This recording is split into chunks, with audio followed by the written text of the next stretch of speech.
So a massive part of me setting up this community is so I can share the tools, techniques, mindset, and just general thinking that has allowed me to create and build products, websites, ideas over the past, 15 years. And you might have heard the phrase that kind of like, everything is a remix, right? And so what we mean by that is the ideas that you have are inspired by, different experiences you've had, different things you might have seen, whether it's a TV show you've seen or something out of a magazine you saw when you were like 10 years old, down to a song you've heard, culture, food, taste.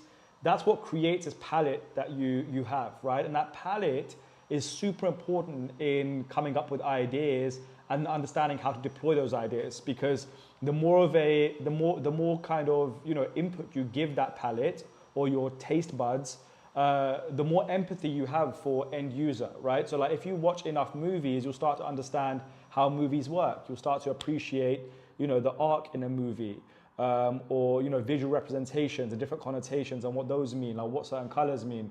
And even though you might not notice them, like if you're just generally watching something, if you actually watch things enough, you'll actually start to understand the way things work. And I like to do those type of activities with my daughter now. She's old enough to really appreciate the art of a movie. Even though she's 7 years old, if I notice things, I'll be picking them out and then showing her, if they're specifically using reds and pinks in a specific scene, you can see it in the props in the background, in the skyline, and it's a very deliberate use of color.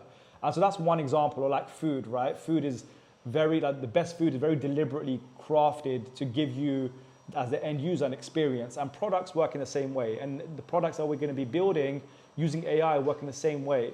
So that's very, very important. So something that I am always working on is building on that palette, right? Like building on those senses that I have of what creates good design, what creates good UX, user experience, what creates good product.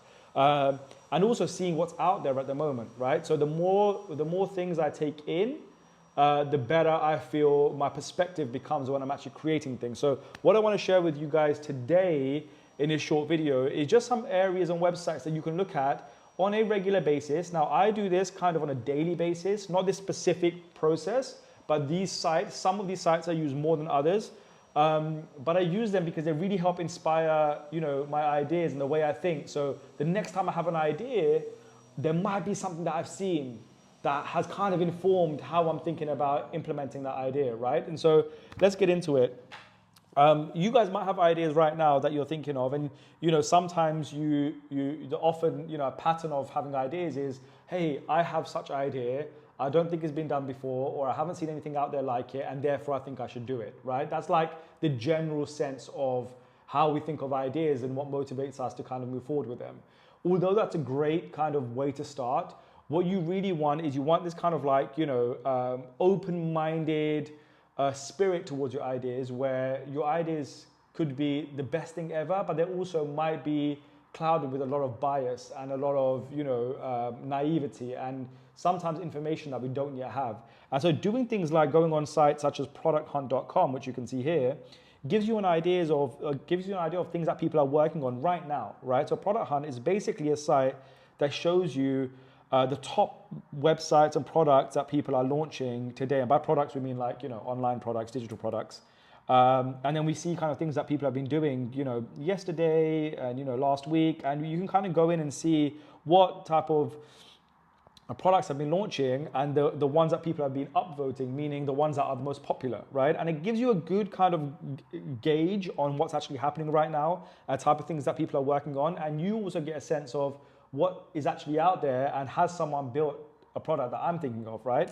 And so let's say Super Grid by Depict. Let's check this out. So I'm going on this today for the first time. I haven't seen any of these products. So you kind of get my real-time reaction, okay? So cool. So sometimes I use these things to just appreciate kind of design and maybe how people have laid things out. So this has got a nice website design. In fact, it feels like they might have built this using Railium, which is a Webflow kind of template site. Let me see, actually, inspect. So I'm just going through what I might do in real time. Can I find Radium in here? No, maybe it wasn't Radium. Okay. Yeah, so this is basically a product. So I also think it's from a psychological perspective, do I understand the product straight away? So design custom super grids in seconds. Okay, first question is, what is a super grid? I haven't heard of that term before. Scroll stopping collections for high converting stores. One-click setup, no code. They've got a Shopify logo here. So that's pretty interesting. It's like straight away I understand that it's something for Shopify, something for online stores. It's no code, one-click setup. They're making it easy for me. And that's kind of, so kind of what you want to do as you're going down the page is build on that curiosity more and more. Like what makes someone curious about, understanding your product in more detail. Cool, so that's an example. We won't go into too much detail, but that's one. Reframe anything, the easiest way to resize any video in one click. Cool, that's another good idea. So someone's obviously helping you reframe videos. Interesting, they're obviously using some smart technology. I like the fact they have a demo video here. They use this kind of UI element here that makes it feel like there's kind of this automatic workflow that's going on. It kind of gives that feel of like automation, which I like. You've got social proof, loads of examples, beautiful site, really well designed. Yeah, I love this. And I might click on other pages. I love that menu. So I think things like this are great because again, this is something that might just clip up in my mind. Like someone might be talking about video editing. How can we, resize videos? I might be thinking of it with my videos I'm doing for the school community, and I might just think of Opus. So, I would go through this and just keep on, looking at different ideas, take in and absorb, actually pay attention, find them interesting, and just, you don't have to do anything. That's the best thing. Like what I think one of the most magical things that we've been blessed with is our eyesight, right? Which is basically a constant sensory input of information that we're seeing, right? And so we tend to be, if you think about our day-to-day lives, quite conditioned and desensitized to the things we're seeing. We see the same environments. We see the same bathroom in the morning. We see the same people in our house. We see the same environment, physical environment. We might go to the same workplace. We might see the same people. There's not much diversification in our day, right? And so what happens is your eyes kind of become desensitized to it and you don't actually pay attention to what's going on. Whereas I like to add things to my day that force me to pay attention, right? Especially when I'm consuming a new, piece of content, especially movies or websites and things I'm looking at. It's something different. And the things I've just seen today, although the site I'm looking at it on is Product Hunt, the actual experiences of every single product kind of releases this chemical in my brain of like, oh, I wonder what this is. And that forces me to pay attention. And then that forcing of paying attention, I feel helps me retain information a lot better. So that's why I do it. And I think it's a great activity. So Product Hunt is one of them for ideas. And then as a designer, I love to look at, user interface, right? So I use Dribbble. And if you just go to Dribbble, there's Dribbble with 3 B's, right? So Dribbble. If you just go to Dribbble by default, just dribbble.com, you would go to this kind of homepage over here, which is like, discover world's top designers, whatever, shows me what we're following or popular, which I think is interesting, but I don't think it's as interesting as this page I'm going to show you, which you can't access anymore on Dribbble, right? So if you go to any link here on Dribbble, there's no link that takes you through to this page that I'm going to show you, okay? So there's this URL, which is dribbble.com/buckets, okay? Now, they used to have this page publicly available for people to see, but for some reason, they hid the link to the page, but it's still actually available on the site. And the reason I like it is because buckets are basically places that people are storing designs that they're creating. Storing designs that they enjoy. So if I like a design, I can save it to my collection, which is basically a bucket. And then people can see the bucket I've saved it to, so long as the bucket is public. Now, by going to buckets, what you can do here is you can actually see what other people are saving. So like Venno Studios has created a bucket called Amazing Designs. So it's kind of like a private, although it's not private, it's publicly available, it's kind of their own collection. And the reason I like that is because it's like you're seeing what other people like. And I think that's always very fascinating. So you can jump in here and, you might see something here called neutrals, which might show you kind of neutral. This obviously is what someone saved it as, like, neutral designs. And I will just scroll through and I just look at designs. And if I find something interesting that stands out to me, I'll double click on it. So something about this stands out to me. I like the way this color palette was, but then when I open it, it doesn't really interest me. I think it's a bit too basic in design, so I'll close that. And I'll keep going. And sometimes I like looking at the way products are designed, like actual dashboards. See, that looked nice to me, opened it up. I didn't like the way I think this font is too thin. I don't like the spacing. I don't like the breathability on the design, so I'll carry on going. And I will do this until I just come across little things. I'm just opening up things, looking at it for 1 second and then going into a different thing. And I'm just working through this kind of process where I'm just taking in visual cues and inspiration. And if I really like something, I might open it up and then I can save it to a bucket, right? So you can click on this icon here and save the shot. And then sometimes what I like to do as well is actually click on the profile of a specific person. So they don't let you go into it like this actually, but you can open up a specific profile of a person and see the like shots. And so even shots they're liking, you can just see and scroll through. And if you like what someone's saving and even kind of what the work they do, you can go in and see other individual things they're saving. And there's more than likely there's other things they've done that you'll also like, since you kind of have that, you know, you've liked what they saved and therefore you might like what they liked, right? So I find that interesting. So this is another great tool to use. I definitely recommend using Dribbble. Build up that visual inspiration, build up that library of what looks good. And that would definitely inform how you think about visuals when you go into things. Like that kind of sets that standard of like high quality. And in the world we live in, you know, visual cues and experience are so important. That's why all the products that you see me release, Guilty Chef, Best to Buy, Teeny Tales, the visual display is so important. You know, I take a lot of pride in that, but it's important to me. And since it's important to me, I think it will matter to the end user. So a couple more. We'll do Lapa.Ninja is a really cool one, just to look at website inspiration. So they have really cool website designs. So let's say the Framer one, you can just open up. And you know, they're really nice websites. It's obviously a curated. I think it's that one guy that just curates this website called Lapa, and he just puts out the best websites that he likes on there. And so I can almost guarantee that if I go to Lapa, I'm going to find things that I like, right? Like I love all of this. Like, this is beautiful. What a nice way to present kind of apps in a marketplace. Beautiful. I really like this. Really nice. Framer's always been a beautiful site to reference. Look at this. This is really nice as well. Look at these. I love the way that kind of just animated up top as well. Look at the words. See? Amazing. There's subtle things that make such a big difference. The colors, like just such a nice balance of colors. I really think Framer have just done an incredible job with design, by the way, in general. That's Framer. You can keep going down. Zenwood, this looks nice. This looks different. Open this up. Need a cool website. I've got you covered. Cool. I bet there's some animation here. Yep. Lovely. Look at that. Amazing. And that might just inspire me. Like, I love the way it's a folder, pocket folder with things in there.